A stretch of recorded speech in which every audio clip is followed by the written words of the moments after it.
స్పష్టంగా తెలంగాణ వాటా, తెలంగాణకు రావాల్సిన నీళ్లు, తెలంగాణ ప్రాజెక్టుల మీద హక్కులు మేము కొట్లాడి మేము సాధించాలనే ప్రయత్నం చేస్తుంటే ఈరోజు అధికారం కోల్పోయిన నిస్పృహతో దిక్కుమాలిన ఆలోచనతో ఇంట్లో నుంచి బయటకు వెళ్ళడానికి మొహం జల్లక ఏదో ఒక ఒక్కతోని బయటికి రావాలని మామ అల్లుళ్ళు ఈరోజు కుట్ర చేస్తున్నారు.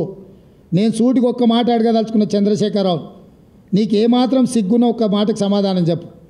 ఇక్కడ ఎన్నికల రోజు పోలింగ్ రోజు పొద్దున్నే నాగార్జున సాగర్ భూభాగం మొత్తం తెలంగాణలో ఉంది. నాగార్జున సాగర్ ప్రాజెక్టు కంప్లీట్గా తెలంగాణ స్వాధీనంలో ఉంది. కనీసము శ్రీశైలం అన్న సగం వాళ్ళ చేతిలో ఉంది, సగం మన చేతిలో ఉంది.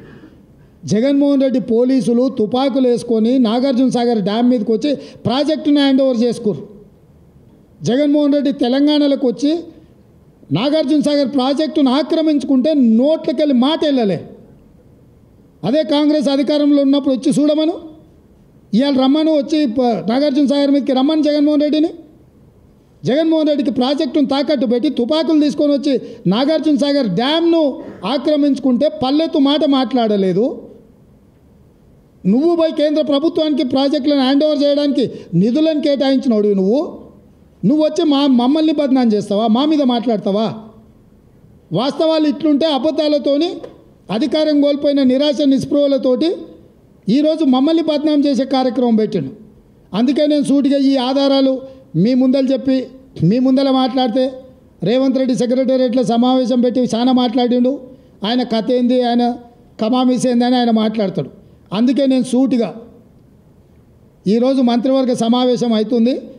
అసెంబ్లీ సమావేశాలు ఎప్పటి నుంచి ఉంటుందో సాయంత్రం వరకు మీకు చెప్తాము. అసెంబ్లీ సమావేశాలలో వైట్ పేపర్ ప్రాజెక్టుల మీద రిలీజ్ చేస్తాం, ప్రాజెక్టుల హ్యాండ్ ఓవర్ మీద చర్చ పెడతాం.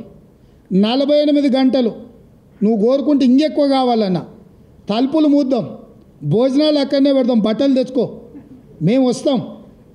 మామ అల్లుడు మీరు ఇద్దరు రాండి, లేకపోతే ఎంబడి కొడుకుని తెచ్చుకోరు, అవతల మీ బిడ్డ ఉంటే ఆమెను కూడా ఉమ్మడి సమావేశాలు పెడతాం. ఒకవేళ చర్చ చేద్దామంటే శాసనమండలి శాసనసభ ఉమ్మడి సమావేశాలు ప్రత్యేకంగా ప్రాజెక్టుల మీద జలాల మీద చర్చ పెడతాము.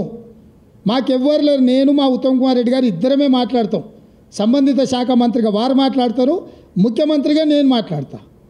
చంద్రశేఖరరావు, హరీష్ రావు, తారక రామారావు, కవితారావు నలుగురు మీరు ఒకరి తర్వాత ఒకరు అలచిపోకుంటే ఎంతసేపు అయినా మాట్లాడదాం, చర్చ చేద్దాం. నీకు చిత్తశుద్ధి ఉంటే, నీకు నిజాయితీ ఉంటే ఈ చర్చలకు రాకుండా ముఖం చాటేయకు చంద్రశేఖరరావు. నీకు నిజంగానే నిజాయితీ ఉంటే నీ 10 ఏళ్ల పరిపాలనలో తెలంగాణ ప్రాంతాన్ని